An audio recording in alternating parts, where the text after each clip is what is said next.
Okay, so who here thinks intuition is just a bunch of nonsense? And what does it cost us when we don't follow our intuition? Yeah, big time. I agree, big time. All right, so I believe our intuition is just another one of our senses, the same as sight, touch, sound, smell. What else did I miss? And we have intuition. And like all of our senses, they can be more developed or less developed. So a musician can hear a piece of music, and they can pick out all the notes in the music. They can pick out the instruments and all the different notes. I don't have that skill. A chef can smell the food and can taste the food and can pick out all the ingredients and all the different spices and then how to put the different foods together. Again, I don't have that talent. But I believe that, like all of our senses, our intuition can be developed more and more as well. So going back to what does it cost us when we don't follow our intuitive guidance? It costs us a lot. It costs us in making decisions, as Rosalind said, my book is called Intuition is a Choice, because sometimes we follow our intuition and sometimes we don't. And sometimes when we don't follow our intuition, we go, I knew that was going to happen, right? We knew that that was going to happen, and then we didn't follow it. It costs us time, years, months, days, years, by wasting time in situations that suck our soul. Right? Why does it seem like some people's lives are so easy and joyful and so many opportunities are coming to them, where other people, they seem to struggle? Some of us, we struggle and we get into relationships and jobs and careers and situations that don't feed our soul, right? How many of you have heard of or talked to women and they're walking down the aisle and intuitively they know they shouldn't be getting married to this person, right? Yet we follow it along, we follow through with it. And then we waste so much of our time by not following that intuitive guidance. How many of us have anxiety on Sunday night, thinking about having to go back to work on Monday and in a career or a job that isn't feeding their soul? So many of us have these experiences and they create harm in us. So what is it costing us when we don't follow our intuition? We aren't able to make decisions, right? We call a friend. Right? We reach out to our friends, our sisters, our siblings, our children, our parents to help us make decisions. But when we follow our intuitive guidance, then we have the answers within us already. We all have the answers within us. But we are afraid of trusting that intuitive guidance. Right? When we decide to follow our intuition, we might be telling somebody, and as the words are coming out of our mouth, we start to second guess ourselves. We go into self-doubt. We're not sure.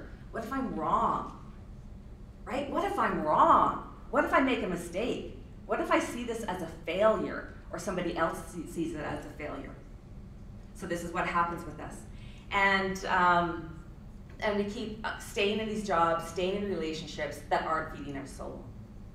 So as I said, I believe intuition is a choice, and that sometimes we follow our intuition and sometimes we don't. So this is a picture of me in India, and my parents were self-employed parents of 3 teenagers. I was 16 years old, and my mom and dad were self-employed. They were running a dry cleaning plant and laundromats, and they were stressed. And so my mom was prescribed Valium, and she's like, I can't take Valium. Like, I can't take this and run these businesses and do this career. So she took our entire family to learn how to meditate. So at 13 years old, I started meditating. So I want us to go through a bit of a grounding here right now to bring us into the present, to bring us into our bodies. So let's just take a moment to sit up tall. Uncross your legs if your legs are crossed. Get your feet flat on the ground. And close your eyes. And take a breath. Take a nice deep, deep breath. Inhale through the nose and exhale out through the mouth.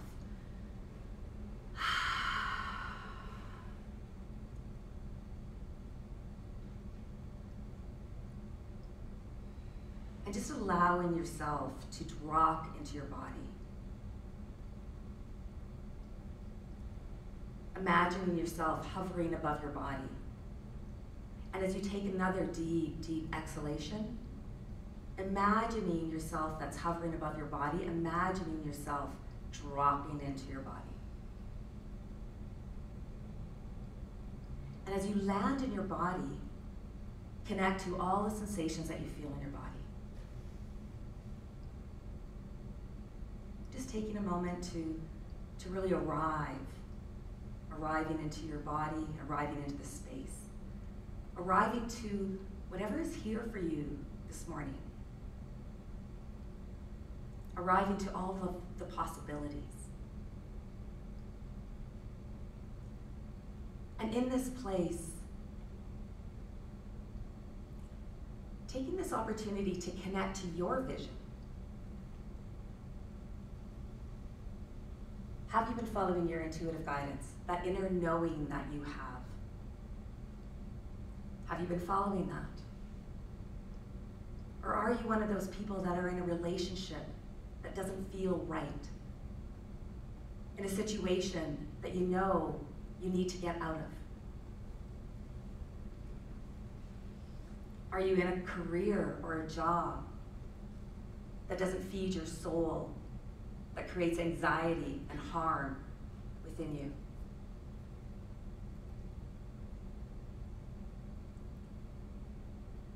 So what is it that you would really like in your life? What is your message? How are you here to be of service? To put yourself out there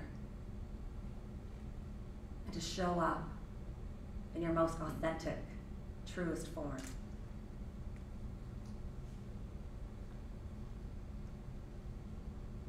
So just taking another couple seconds to really sink into your vision.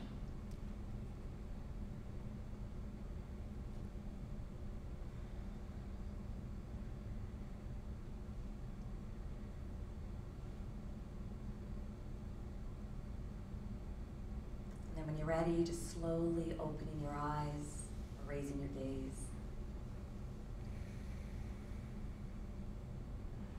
So I believe so many of us have a bigger vision for ourselves and really wants to show up in the world in their most authentic way.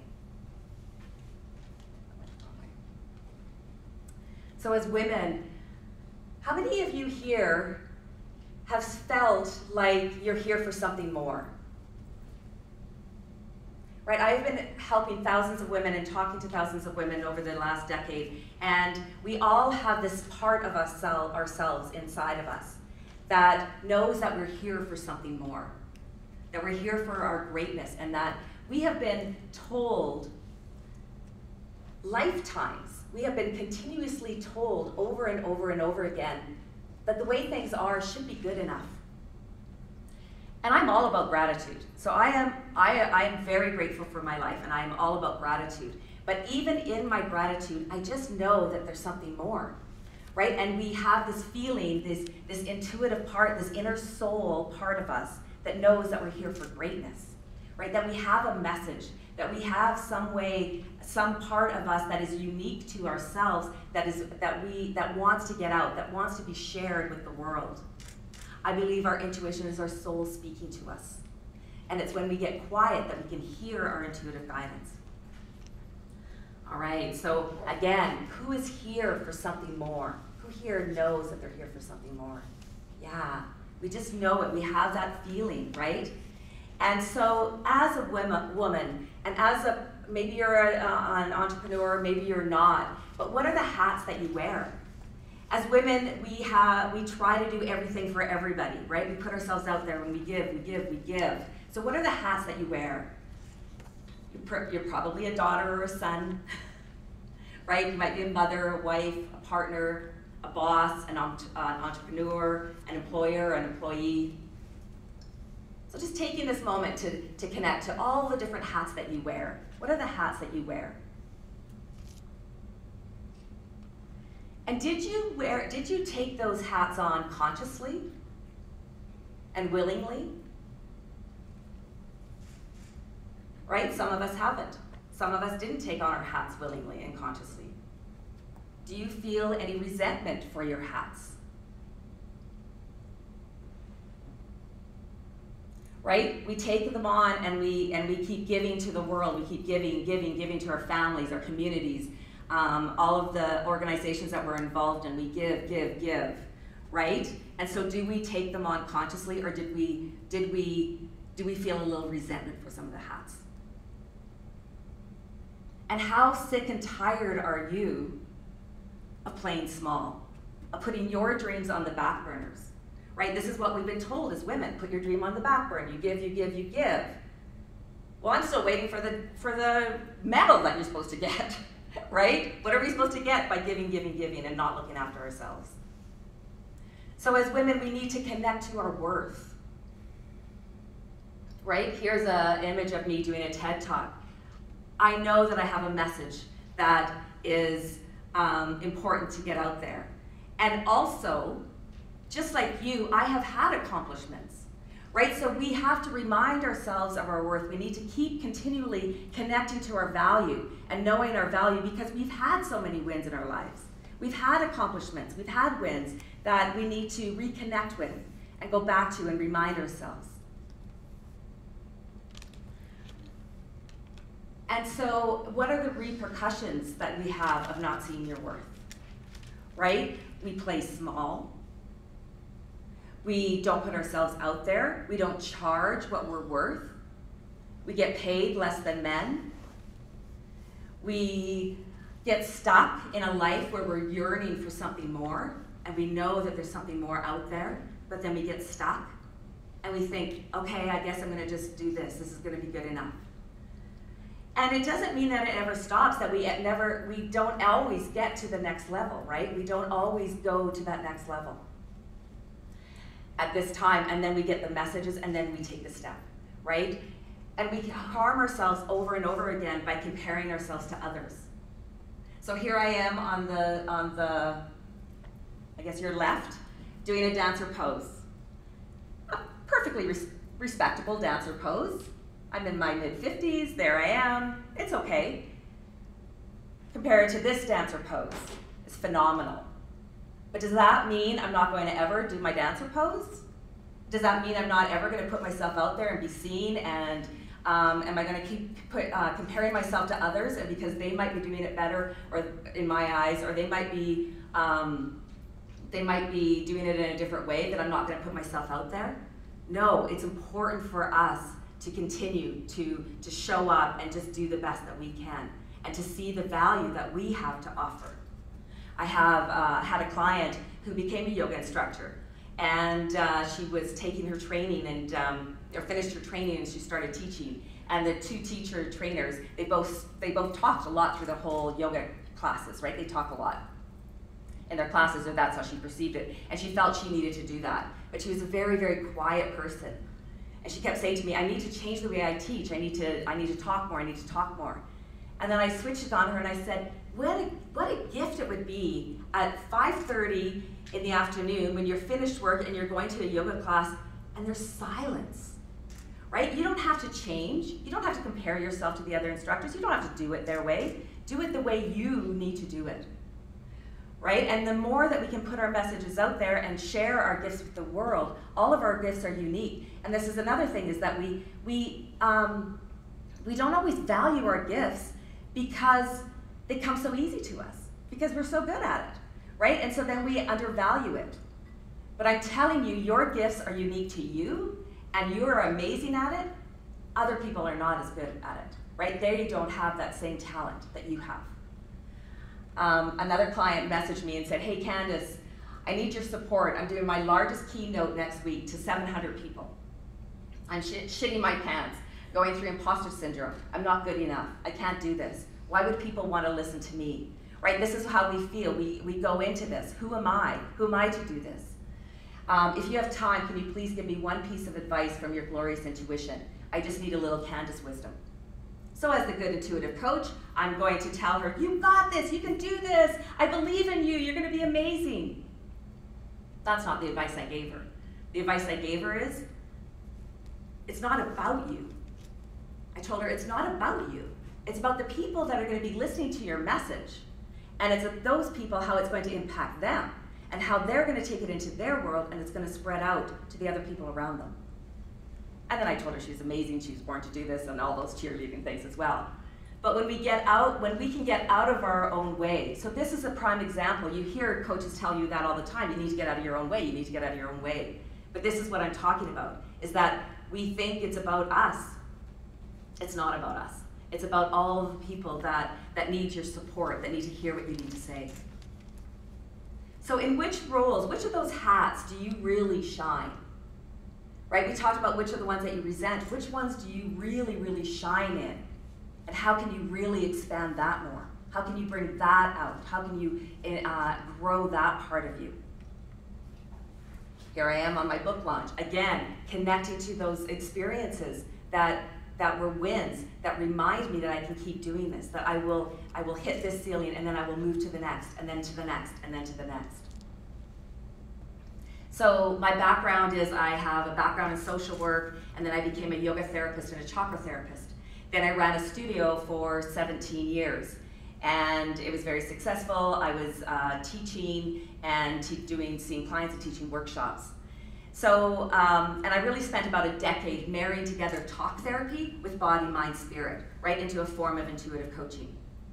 And so it was around 2010, and I was doing some training. I was working on this, and at that training, I got the really clear, intuitive hit that I needed to work with women who had been violated. It was very clear, and so I came home, and bam, it fell in my lap, and it started showing up with my clientele. I was invited to an event. I was asked to do back-to-back sessions at the event, which I did, and every single person there had been violated.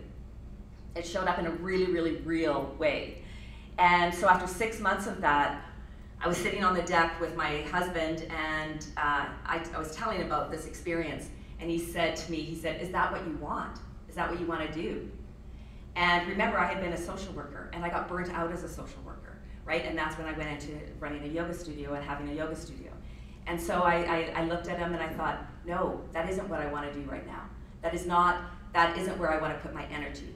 Because our intuition is a choice, and we can sometimes consciously decide that this isn't what we want to do.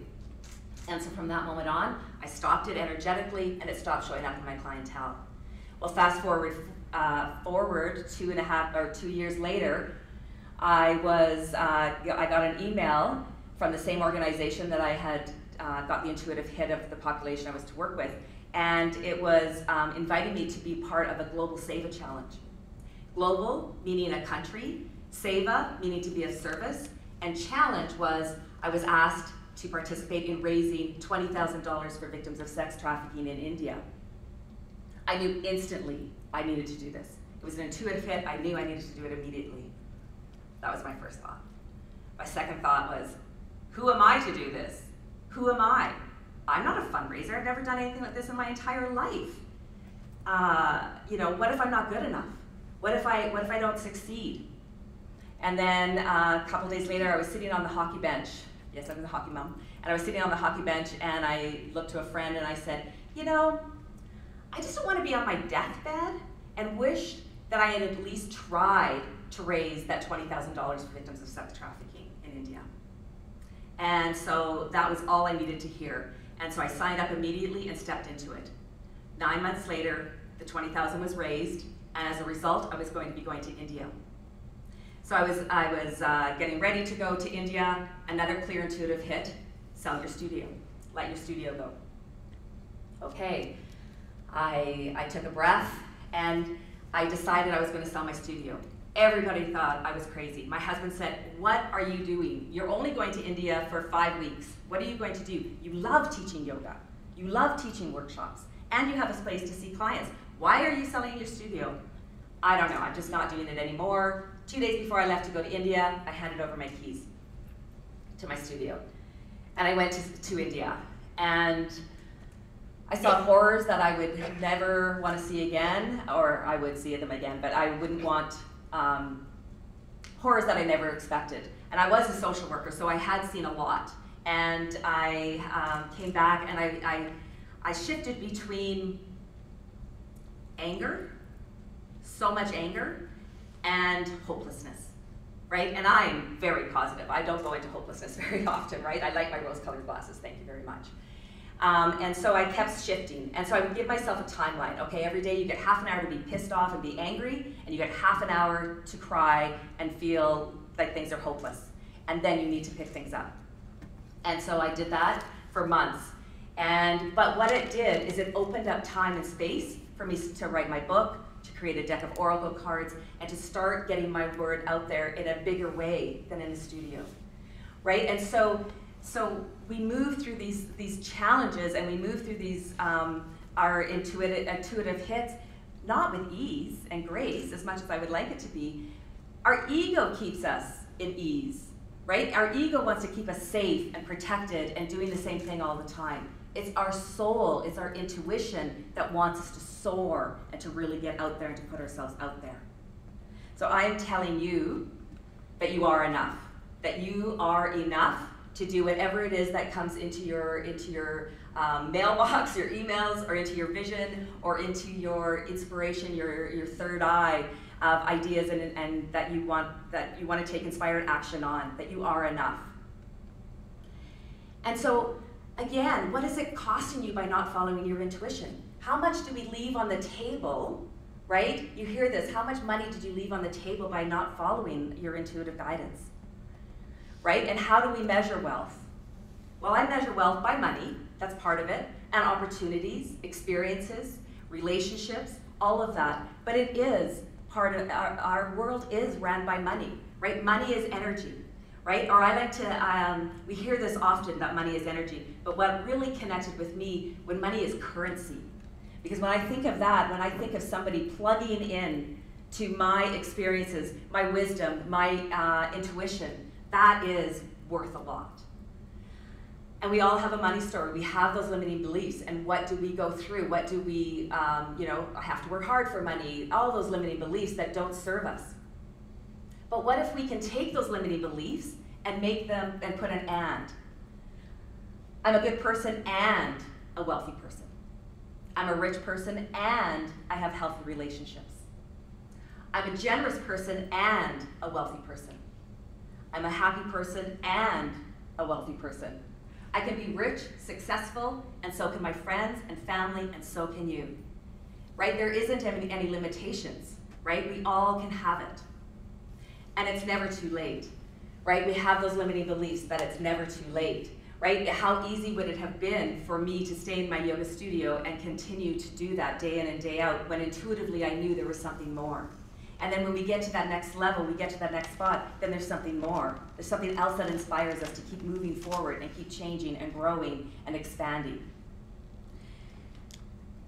But because I have that background in yoga and meditation, and in chakra therapy and wellness, in wellness, that we cannot do this work unless we look after ourselves. That looking after ourselves is key to it, to our well-being, and to really showing up as entrepreneurs and kick-ass women and putting ourselves out there. So for me, meditation is my non-negotiable. It's one thing I do every single day. As you know, I've been doing it since I was 13 years old. It's the one thing I do every day. But there's other ways that you can stay connected to your wellness, so we don't burn ourselves out. We've been gaslighted as women that you're supposed to give until you burn out. And we're not, let's say no to burnout. There's no more burnout allowed. Let's say no to burnout right now, right? We need to just keep putting ourselves at the top of our priority list so that we have the sustainability, so that we have the stamina and the health so we can keep moving forward. So exercise, another important part of our daily lives, because we need to move that energy out of our body. We need to move any negative beliefs out of our body. Or if we're doing intuitive coaching, we need to release our clients' energy from us. Breaths, taking a deep breath. Relaxes our central nervous system. We can do it standing in the grocery store lineup because you're 6 feet apart now anyway. You can do it when you're in traffic. You can take that deep breath and it relaxes our central nervous system immediately. Diet. I've been a vegetarian since I was 16. My daughter's a vegan, so we're moving a little bit more towards vegan. But eating lightly so that we can ascend and we can feel light and keep doing our work. Rest. This is my biggest challenge. adding an extra half hour of sleep so that we feel rejuvenated the next day, so we can really perform and we can handle our emotions and deal with our emotions. Affirmations, we've been talking about them this morning. I love and accept myself. Making money is fun. That's one that came up on the weekend. Making money is fun. And support through coaching and groups. I have always had a coach. It's what keeps me motivated, keeps me going and moving into my purpose and into my future. So again, what is it costing you to not follow your intuition? What is it costing you in your worthiness, right? What is it costing you in your wealth? And what is it costing you in your wellness? And as I've been saying right from the beginning, our intuition is our soul speaking to us. So your messages that you're getting, your intuitive hits that you are getting are going to be different than anybody else's. And it's just, how do you trust that guidance that you're getting and staying strong and true when you're talking to people who are saying to you, what are you doing? Why are you doing this? It's like, I don't know, I just need to do it. I just need to follow that intuitive guidance. Right? And now it's a bit of a gauge for me. When people question what I'm doing, I'm like, okay, good, I'm following my intuitive guidance now. Right? It's that way of validating that I am doing it. So when we follow our intuition, it impacts not only you, but it impacts your household, it impacts your community, and ultimately it's going to impact the entire world. Can you imagine living in a world where we were all following our intuitive guidance, when we were all doing, this is what I feel I need to do for me, instead of going into, this is the responsibilities that I'm supposed to be doing, this is what culture dictates what I'm supposed to be doing. Can you imagine a world where we're all following our intuitive guidance and really showing up in our fully authentic personalities and sharing our messages with the world? Just take a moment and see and think about that. Because we need to do it. We need to do it, you guys. It's imperative that we start to do this. It's the divine feminine rising, and we need to bring in that creative, divine feminine energy into everything that we do so that we can make that impact, attract the wealth, and live fully in our authentic self.